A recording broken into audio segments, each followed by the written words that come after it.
Nuestro Padre Jesús Nazareno, sinasamba ka namin, pinipintuho ka namin, aral mo ang aming buhay at kaligtasan.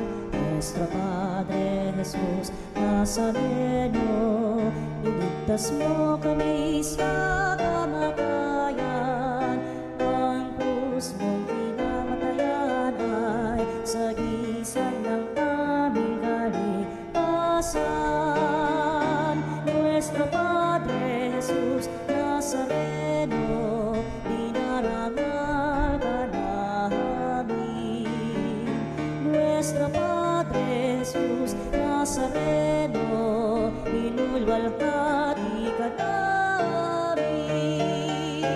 Nuestro Padre Jesús Nazareno, inarangal ka namin. Nuestro Padre Jesús Nazareno, inulwalhati ka namin.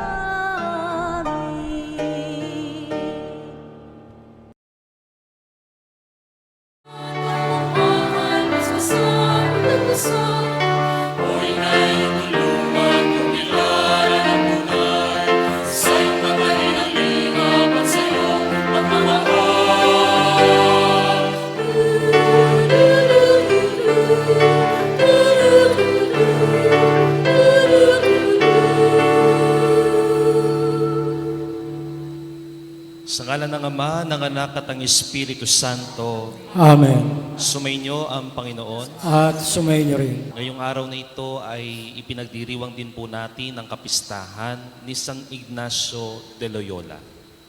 Mga kapatid, tinipon tayo bilang kaanib ng angkan ng Diyos, kaya dumulog tayo sa ating mawaing Panginoon na nagpapatawad ng lubos.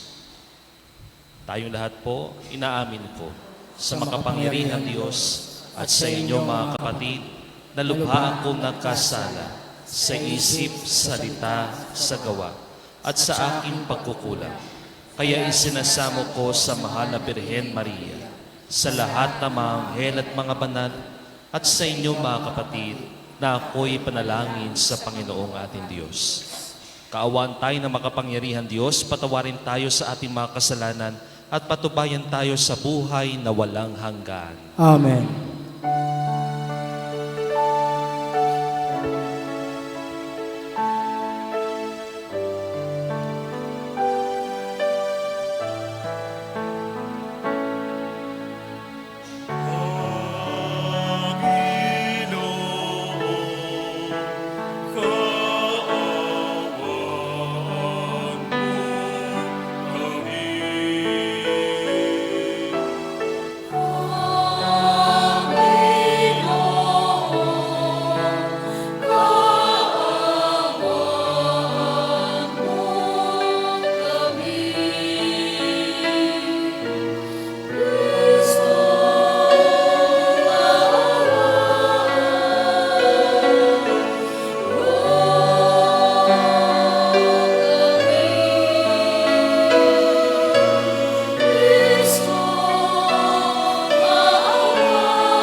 Gloria in excelsis Deo.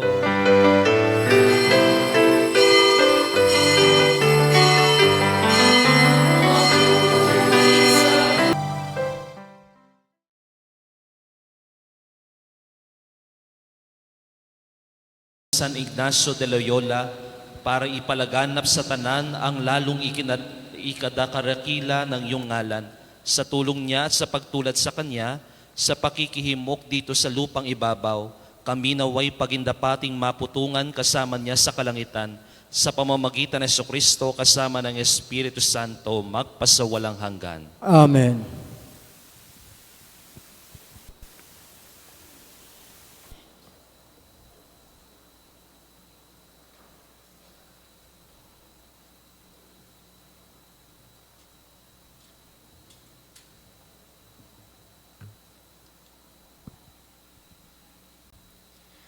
Pagbasa mula sa aklat ni Propeta Hemayas. Napakahirap ng katayuan ko.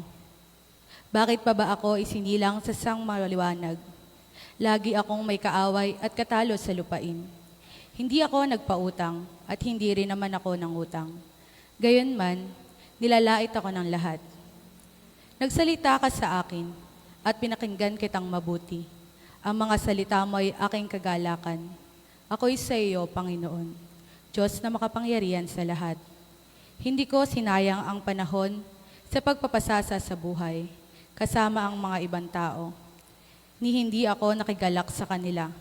Manapa, nanatili akong nag-iisa, sapagkat maipinagagawa ka sa akin. Kaya nga, nagpupuyo sa galit ang kalooban ko.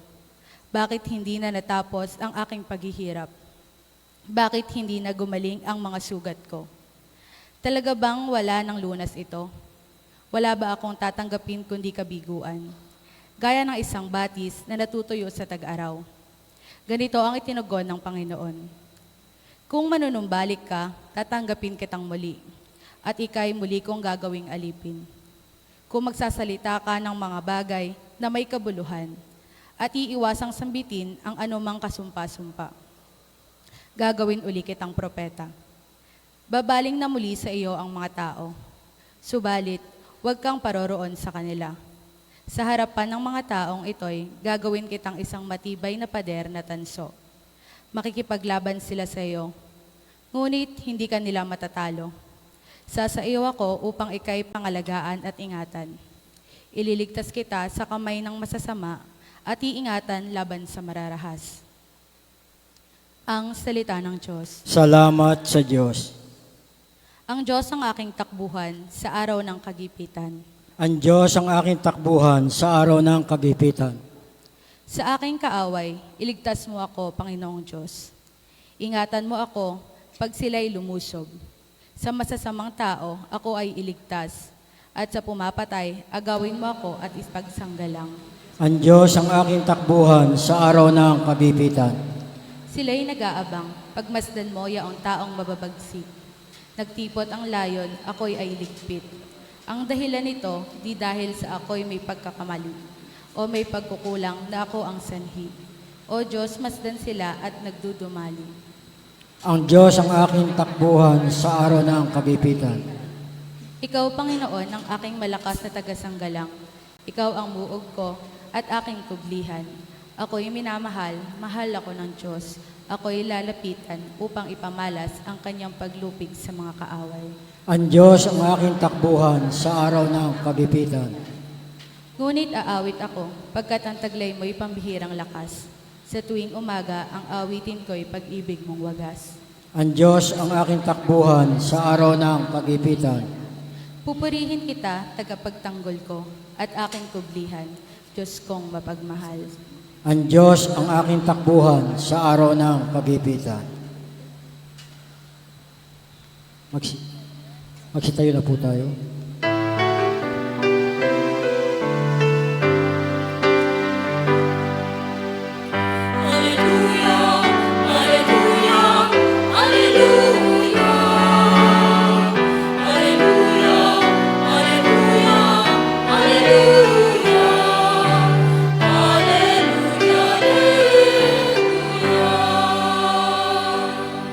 Aking mga kaibigan, alam na ninyo ang tanan na mula sa Amang Mahal.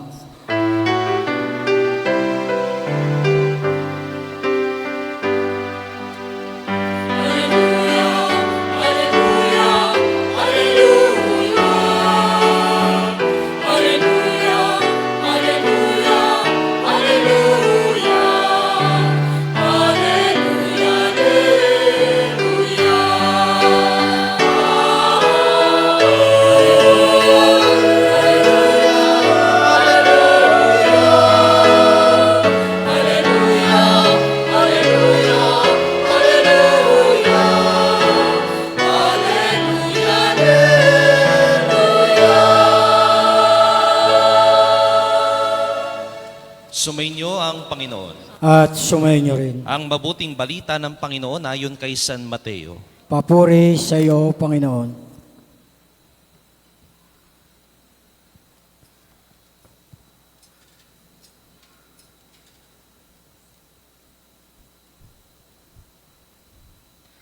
Noong panahong iyon, sinabi ni Jesus sa mga tao, ang paghahari ng Diyos ay katulad ng kayamanang nakabaon sa isang bukid. Nahukay ito ng isang tao at tinabunan uli.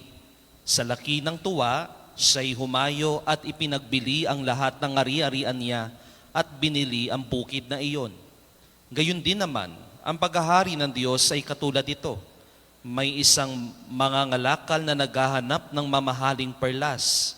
Nang makita ng isang perlas na napakahalaga, siya'y humayo at ipinagbili ang lahat ng kanyang ari-arian at binili iyon. Mga kapatid, ang mabuting balita ng Panginoon. Pinupuri ka namin, Panginoong Hesukristo.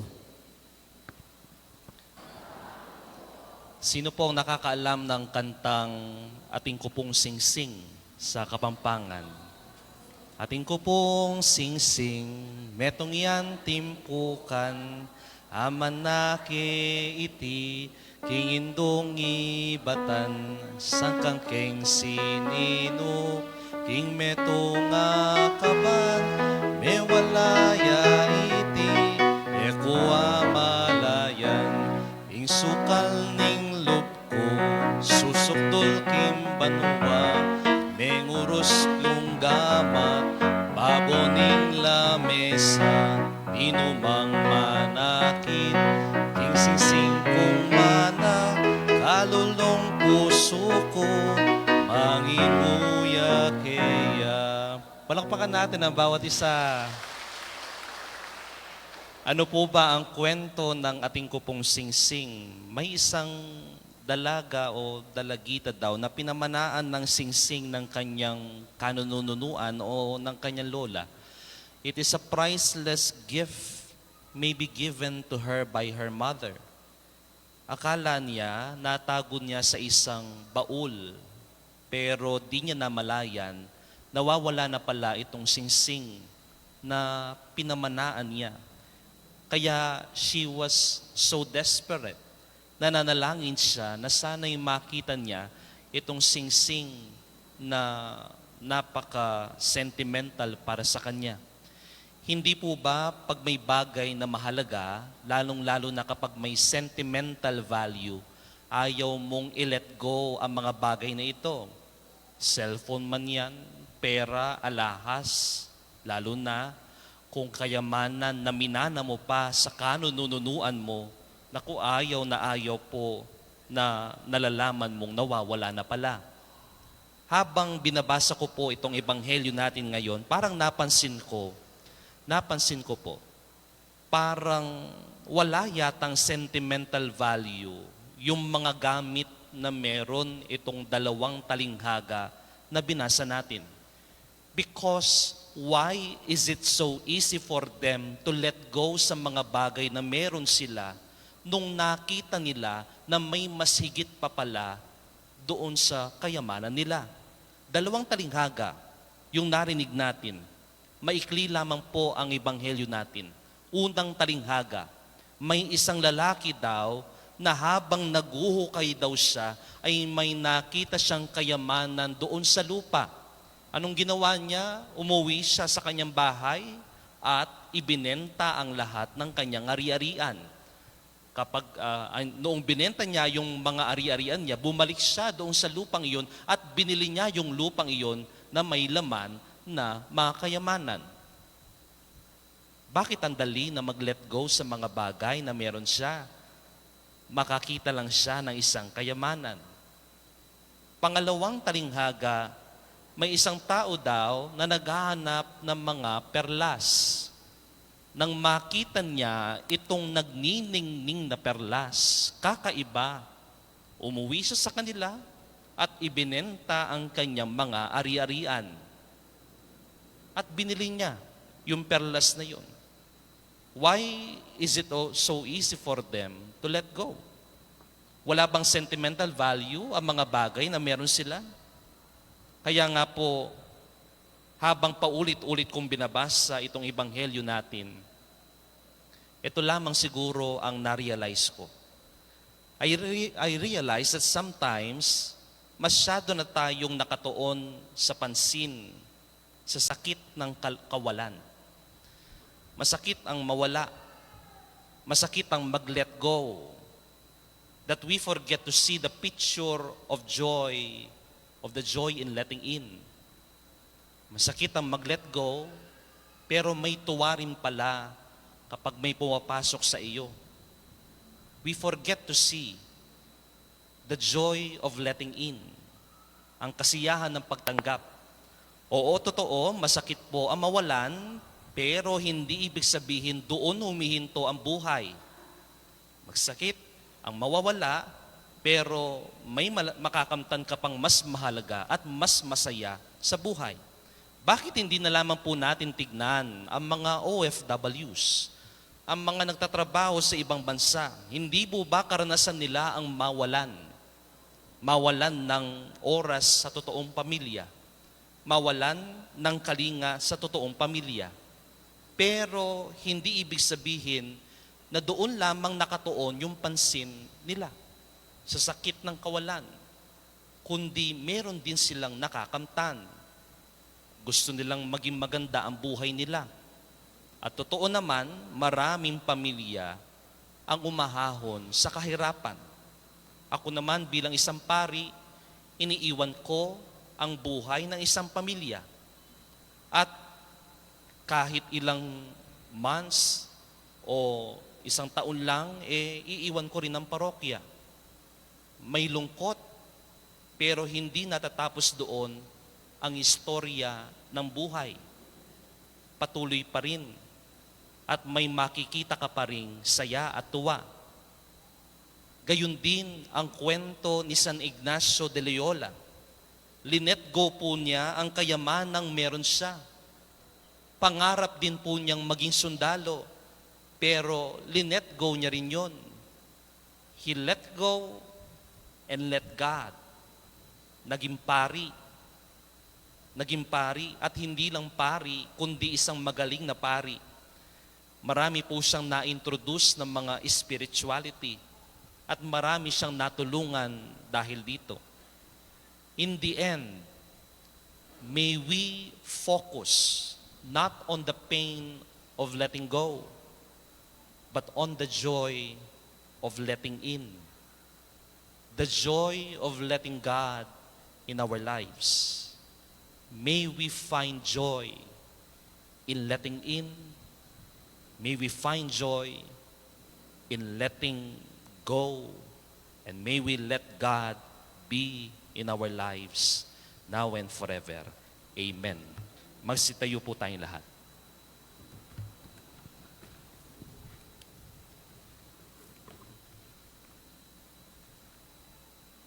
Manalangin tayo sa ating Amang nasa langit upang kasihan niya ang ating paghahanda para sa pagdiriwang sa piyesta ng aparisyon ng Nuestra Señora de la Merced at ipanalangin ng ating mga kapatid na nasa lanta ng kalamidad at mga kapatid natin na nasa ibang bansa. Amang mapagmahal, pakinggan mo ang iyong bayan. Amang mapagmahal, pakinggan mo ang iyong bayan.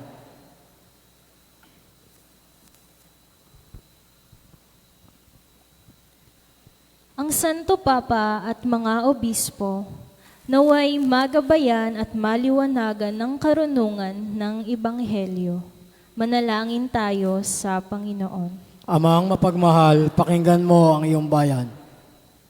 Atin nawang gamitin ng mahusay ang mga mahalagang bagay para sa ating ikabubuti at huwag tayong maging mga alipin ng kasakiman at pagkamakasarili. Manalangin tayo sa Panginoon. Amang mapagmahal, pakinggan mo ang iyong bayan. Atin nawang itaguyod ng buong puso ang debosyon para sa Birheng Maria, Nuestra Señora de la Merced, at isabuhay ang atas ng mahal na ina, na palayain ng mga Kristiyano sa anumang nakabibihag sa kanila. Manalangin tayo sa Panginoon. Amang mapagmahal, pakinggan mo ang iyong bayan. Ang mga naghahanap sa katotohanan, naway higit na lumalim araw-araw ang kanilang pagpapahalaga sa pananampalataya kay Kristo bilang perlas na walang katumbas. Manalangin tayo sa Panginoon. Amang mapagmahal, pakinggan mo ang iyong bayan.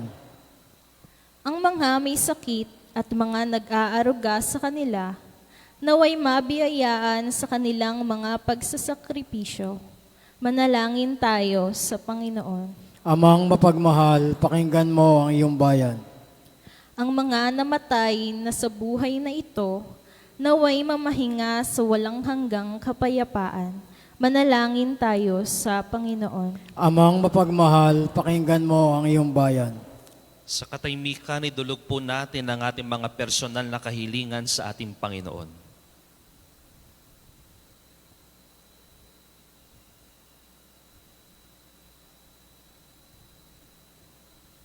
Ama, patuloy mo kaming gabayan at hayaan mong akayan kami ng aming ina, ang Nuestra Señora de la Merced, sa iyong anak na si Jesucristo na nabubuhay at tagahari kasama mo at ng Espiritu Santo magpasawalang hanggan. Amen.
Manalangin kayo mga kapatid upang ang paghahain natin ay kalugdan ng Diyos sa mga makapangyarihan. Tanggapin nawa ng Panginoon itong paghahain sa iyong mga kamay, sa kapurihan niya at karangalan sa ating kapakinabangan at sa buong sambayanan niyang banal.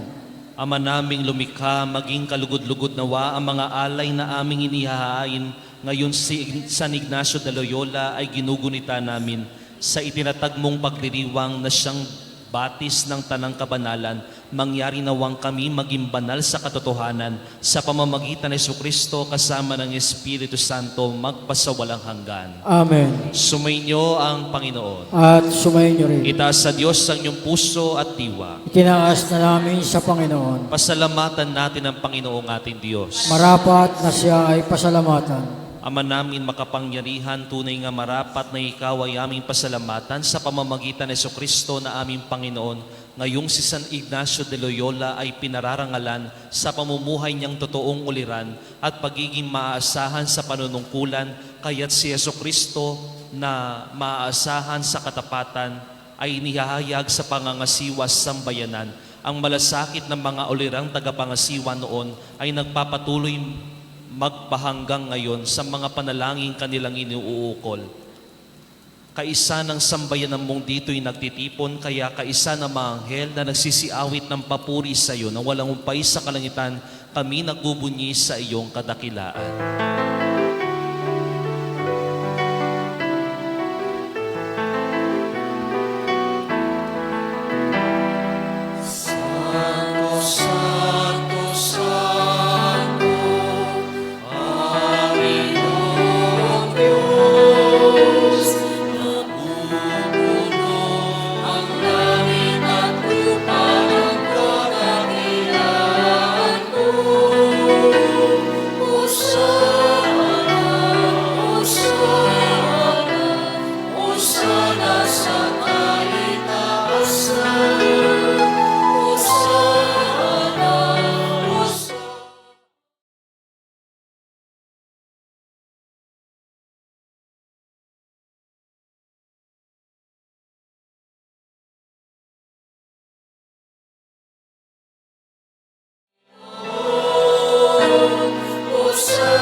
Ama naming banal, ikaw ang bukal ng tanang kabanalan, kaya't sa pamamagitan ng iyong Espiritu, gawin mong banal ang mga kaloob na ito upang para sa aming maging katawan at dugo ng aming Panginoong Jesucristo. Bago niya pinagtiis ang kusang loob na maging handog, hinawakan niya ang tinapay, pinasalamatan kanya, pinaghati-hati niya iyon, iniabot sa kanyang mga lagad at sinabi, tanggapin ninyong lahat ito at kanin. Ito ang aking katawan na ihahandog para sa inyo.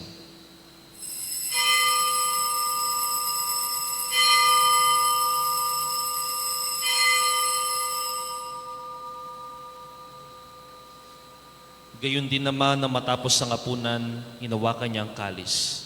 Muli kanyang pinasalamatan.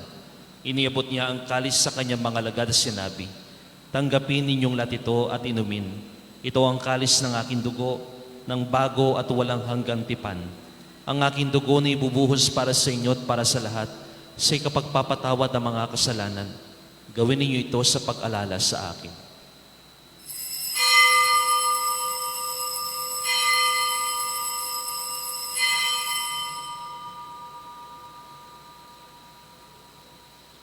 Ipagbunyi natin ang misteryo ng pananampalataya.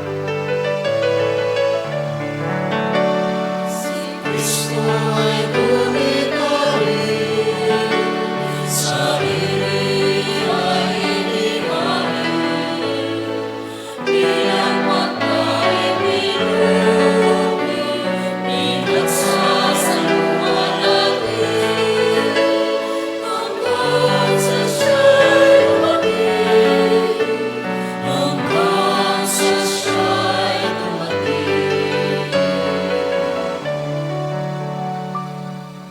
Ama, ginagawa namin ngayon ang pag-alala sa pagkamatay at muling pagkabuhay ng iyong anak, kaya't iniaalay namin sa iyo ang tinapay na nagbibigay buhay at ang kalis na nagkakalob ng kaligtasan. Kami nagpapasalamat dahil kami yung minarapat at tumayo sa harap mo para maglingkod sa iyo. Isinasamo namin kami magsasalo-salo sa katawan at dugo ni Kristo ay mabuklod sa pagkakaisa sa pamamagitan ng Espiritu Santo. Ama, lingapin mo ang iyong simbahan laganap sa buong daigdig. Puspusin mo kami sa pag-ibig kaisa ni Francisco na aming Papa, ni Florentino na aming Arsobispo, lahat ng obispo, pari, diakono, madre, religyoso at lahat ng pinagtitipon mo ngayong hapong ito. Alalahanin mo rin ang mga kapatid naming nahimlay na may pag-asa sila'y muling mabubuhay, gayon din ang lahat ng mga pumanaw.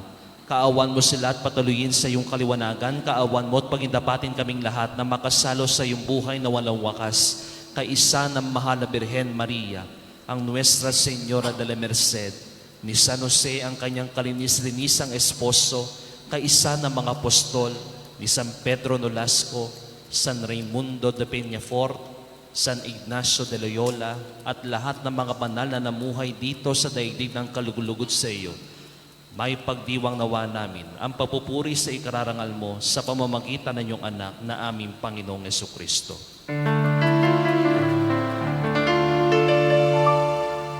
Sa pamamagitan ni Kristo, kasama niya sa Kanya, ang lahat ng parangal at papuri ay sa iyo, Diyos Ama, makapangyarihan, kasama ng Espiritu Santo, magpasawalang hanggan.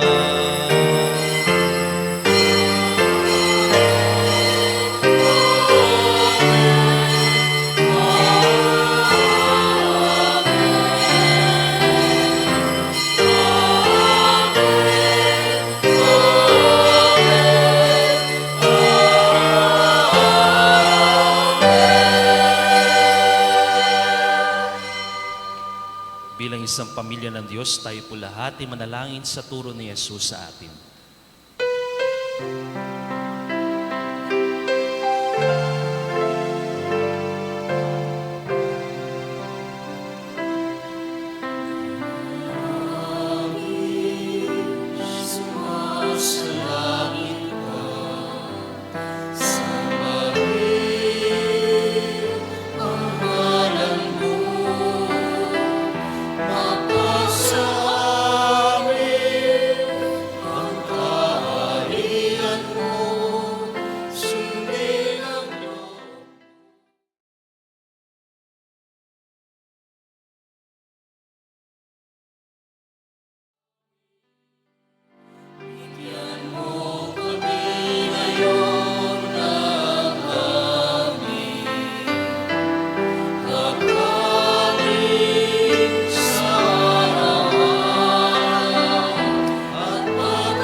Hinihiling namin kami Diyos sa lahat ng masama, pagkalooban ng kapayapaan araw-araw, iligtas sa kasalanan at ilayo sa lahat ng kapahamakan, samantalang aming pinananabikan ang dakilang araw ng pagpapahayag na tagapagligtas naming si Hesu Kristo.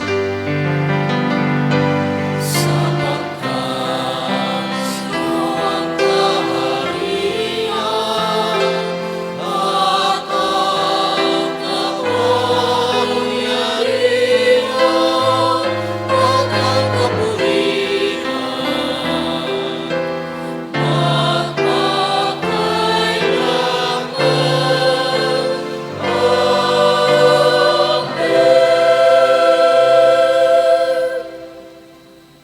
Ama, ang aming Panginoong Jesucristo ang nagsabi sa kanyang mga apostol, kapayapaan ang iniiwan ko sa inyo, ang aking kapayapaan ang binibigay ko sa inyo. Tunghayan mo ang aming pananampalataya at huwag ang aming pagkakasala. Pagkalooban mo kami ng kapayapaan, pagkakaisa ayos sa iyong kalooban, kasama ng Espiritu Santo, magpasawalang hanggan. Amen. Ang kapayapaan ng Panginoon ay laging sumainyo. At sumainyo rin. Magbigayan po tayo ng kapayapaan sa bawat isa. Peace be with you.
Ito ang kordero ng Diyos.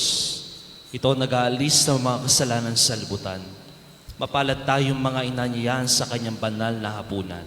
Panginoon, hindi ako karapat-dapat na magpatuloy sa iyo, ngunit sa isang salita mo lamang ay gagaling na ako.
Ang paghahain namin ng pagpupuri at pagpapasalamat ngayong ginugunita San Ignacio de Loyola ay humantong nawa sa ikadarakila kailanpaman ng iyong kamahalan sa pamamagitan ni Jesucristo kasama ng Espiritu Santo magpasawalang hanggan. Amen. Sumainyo ang Panginoon. At sumainyo rin. At pagpalain kayo ng poong may kapal sa ngalan ng Ama, ng Anak at ng Espiritu Santo. Amen. Ang ating banal na misa ay natapos na, humayo kayo ng payapa. Salamat sa Diyos.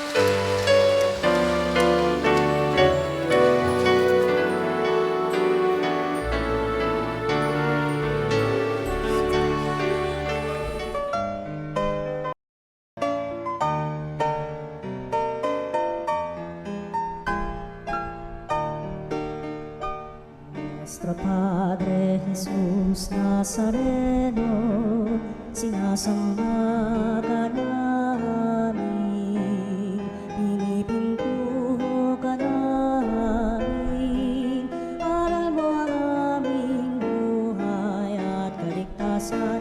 Nuestro Padre Jesús Nazareno, iligtas mo kami sa kamatayan. Ang krus mong pinamatayan ay sagisag ng aming kaligtasan. Nuestro Padre Jesus Nazareno, dinarangal ka namin. Nuestro Padre Jesus Nazareno, inulwalhati ka namin.